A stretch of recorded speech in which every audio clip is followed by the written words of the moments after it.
vrach, ey tabib, muborak bo'lsin sizga bu maqom. Bu maqom dunyoda boshqa bir basharni, bir insonga bu Alloh nasib qilmadi. Qarang nima deyapti doktorga, vrachga. Bu vrach, ya'ni buni eshitgandan keyin faqat Alloh uchun tuzataman, shu ajr savobga ega bo'laman deya tuzatish kerak ekan.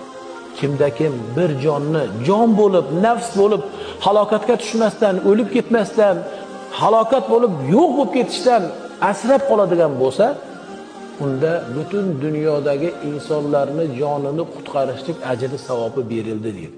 Butun dunyodagi. Oyatda ko'ryapsizmi? Va man ahyaha fakannama ahyal mu'minina demayapti. Masalan, oyat shunday aytishlik mumkinmi? Alloh aytishlik mumkin. Nima deya? Va man ahyaha fakannama ahyal mu'minina jami'a demayapti oyatda Alloh taolo.